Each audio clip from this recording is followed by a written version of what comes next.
सबको जय मसीह की। मैं जतिन बब्बर और आप देख रहे हैं मसीह परिवार चैनल। तो जैसे कि आप सब जानते हैं कि हम अपने चैनल पे, मसीह परिवार चैनल पे अलग अलग पास्टर्स की वीडियो को अपलोड करते हैं। अगर आप भी अपनी वीडियोस को, अपनी मिनिस्ट्री की वीडियोस को, अपनी टेस्टिमनीज को हमारे चैनल मसीह परिवार चैनल पे अपलोड करवाना चाहते हैं तो आप हमारे नंबर पे कांटेक्ट कर सकते हैं 9041690174।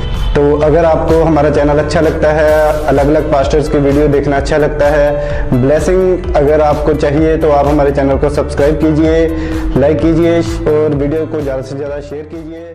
सबको दीन नम्र स्तुति पूरा खाली करके अपने आप को दे दो, वो इसे अपनी आत्मा से भर देगा और आत्मा फिर तुम में होकर तेरे आत्मा के साथ होकर प्रार्थना करना शुरू कर देगा। इसे बोलते हैं आत्मा में प्रार्थना। आत्मा तेरी आत्मा के साथ होकर प्रार्थना करना शुरू कर देगा। जैसे हमने कुछ विषय प्राप्त किए कि आत्मा ये कह रहा है इस विषय के लिए प्रार्थना करो, आत्मा ये कह रहा है इस विषय के लिए प्रार्थना करो।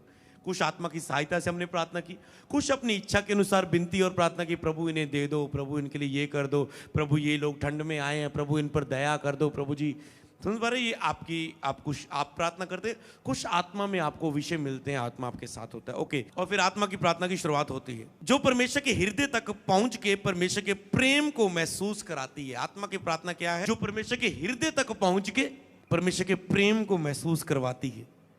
मतलब परमेश्वर फिर शेयर करता है कि मैं लोगों से कितना चाहता हूं, लोगों को मैं कितना दयालु हूं, मैं क्या करना चाहता हूं। मैं एक रूह के लिए, भटकी हुई रूह के लिए जो एक खो चुकी है, तेरे वो रिश्तेदार जो एक खो चुका है, वो मेरी निगाह में है, मैं उसे बचाना चाहता हूं। जाओ उसे वचन सुनाओ, उसका नाम लेके प्रार्थना कर।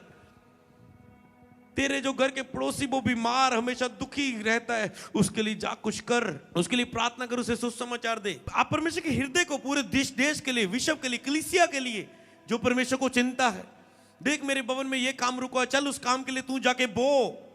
समझ पा रहे? आप परमेश्वर के उस हृदय की पुकार तक पहुंच जाते हैं, परमेश्वर को प्रेम को महसूस करते हुए प्रार्थना की शुरुआत होती है। फिर इफिसियों 6 की 17 और 18 और उद्धार का टोप, आत्मा की तलवार। अब आप आत्मा में प्रार्थना कर रहे हैं तो आपको आत्मा की तलवार भी चाहिए। आत्मा की तलवार जो परमेश्वर का वचन है ले लो। कहता है आत्मा की तलवार जो परमेश्वर का वचन है ले लो। आत्मा की तलवार जो परमेश्वर का वचन है उसे ले लो। हर समय और हर प्रकार से आत्मा में प्रार्थना। इसके बाद में हम जाएंगे, कहता है हर समय हर प्रकार, दूसरा पॉइंट हर प्रकार आया, तीसरा आया आत्मा में प्रार्थना। हर समय हर प्रकार से आत्मा में प्रार्थना, फिर से यहां पर शब्द आया है इस वचन में। और विनती करते रहो। आत्मा में प्रार्थना, यहां पर विनती अलग आई, देखो आत्मा में प्रार्थना और विनती करते रहो। और इसीलिए जागते रहो कि सब पवित्र लोगों के लिए लगातार विनती करो। जागते रहो मतलब बहुत करो, जितना अधिक कर सकते हो। पवित्र लोगों के लिए लगातार विनती करो, लगातार।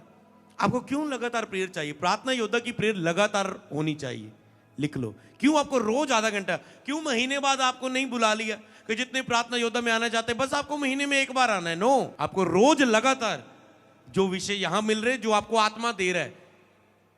क्या आप एक प्रार्थना योद्धा है? आत्मा आपके अंदर से क्या प्रार्थना करवाना चाहता है? रो रो के विषयों के लिए टच करवाना चाहता है आपको। आत्मा में लिया के आपको क्या क्या प्रार्थना करवाना चाहता है। ओके, सब पवित्र लोगों के लिए लगातार विनती किया करो जो सेवा करते हैं।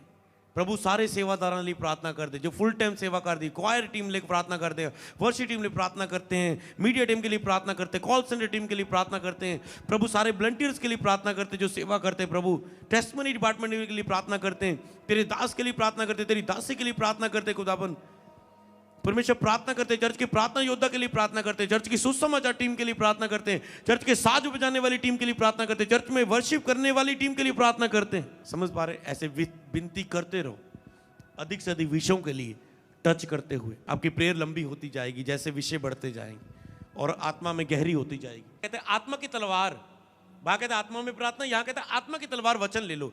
जब तुमने आत्मा में प्रार्थना करनी है तो तेरे पास आत्मा की तलवार परमेश्वर का वचन होना चाहिए। आत्मा की तलवार परमेश्वर का वचन होना चाहिए। ओके, आत्मा की तलवार परमेश्वर का वचन।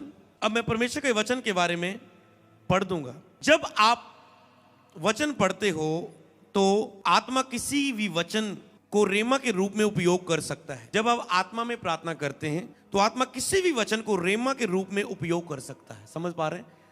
अगर आपके अंदर वचन नहीं, आपको वचन नहीं पढ़े, आप डेली बाइबल नहीं पढ़ रहे हैं, अपनी प्रार्थना योद्धा की प्रार्थना के साथ। आप रोज बस 1 घंटा आधा घंटा प्रार्थना योद्धा में प्रार्थना करते हो, पर आपकी बाइबल रीडिंग नहीं है, तो आपकी प्रार्थना आत्मा में नहीं जा पाएगी। अगर गई भी तो आत्मा कुछ ज्यादा आपको यूज नहीं कर पाएगा। पर अगर आप बाइबल रीडिंग डेली कर रहे हैं तो उसी आत्मा आपके सामने ऐसे वचनों को लेके आएगा जिसे तुम पढ़ो, खुद ब खुद तेरे सामने वचन आएंगे, गहरे गहरे वचन, इतना मजा आएगा बाइबल पढ़ने में। फिर उन्हीं वचनों को जब तुम प्रार्थना में बैठे होंगे, उन्हीं वचनों को तुझे याद दिलाएगा, उस वचनों को रेमा बनाकर और एक टॉपिक लेके, ये टॉपिक आ गया, ये वचन आ गया।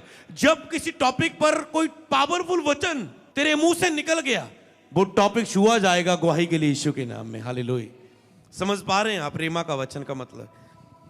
तो जब आप वचन पढ़ते हो तो आत्मा किसी वचन को रेमा के रूप में, जब आप आत्मा में प्रार्थना करते हैं, आपने वचन पढ़ा होता है, तो किसी भी वचन को रेमा के रूप में उपयोग कर सकता है। आत्मा में प्रार्थना में जो वचन आपके द्वारा होता है तो उसमें उसके द्वारा छुटकारा होता है, क्योंकि आत्मा की तलवार परमेश्वर का वचन है। तो जो आपको रेमा वचन मिलता है आत्मा की प्रार्थना में, आपको कोई वचन लेके आते हो, जब आपको वचन बोल देते हो, वो वचन उस विषय, उस प्रार्थना के विषय के ऊपर छुटकारे को लेकर आता है, आशीष को लेकर आता है, उत्तर को लेके आता है। हालेलुया। तो जब आप उस पर वचन मारते हो, उस विषय पर वचन से प्रहार करते हो, और वचन से प्रहार करना क्यों जरूरी है, ये कैसे होता है, कहां कहां वचन का उपयोग हुआ शक्तिशाली रीति से, हम पढ़ेंगे। 4 वचनों को पढ़ेंगे इसके लिए। ये हम चौथे टॉपिक पर अभी बात कर रहे हैं।